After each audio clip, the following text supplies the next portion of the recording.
छूटा जीतो कैला रंगदारी रे घड़ा चढ़ के मारबो बरियारी रे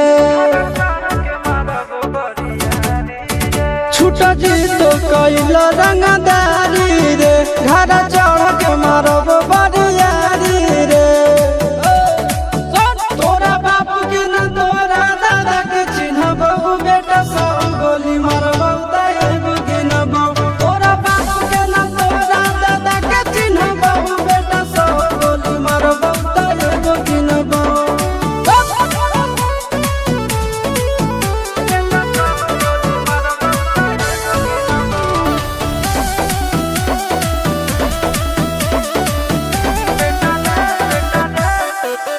बेटा रे काटा से ठोक देबो चिमनी के भाटा में झोंक देबो देखबो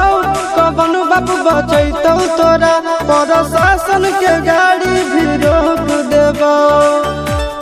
बेटा जी सुनो बेटा रे काटा से ठोक देबो चिमनी के भाटा में झोंक देबो देखबो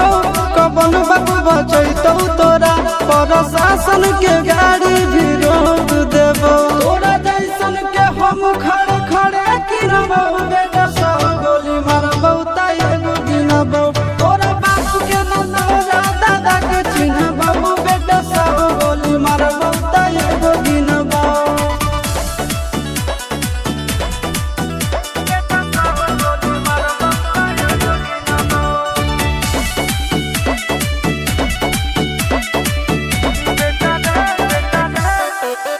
बेटा रे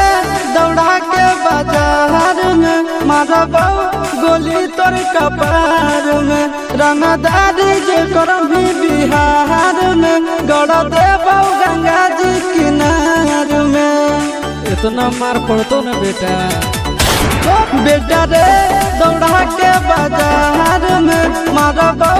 गोली तोर कपार में रंगदारी जे करम भी बिहार में गड़ देबो गंगा जी किनार में कहो चिंटू आशीष के कारण सुनाबो बेटा सब गोली मारबो ताएगो गिनबो तोरा बाप के न तोरा दादा के चिन्हबो बेटा सब गोली मारबो ताएगो गिनबो मारत मारत पिछुआरा लाल कर दे बेटा ध्यान से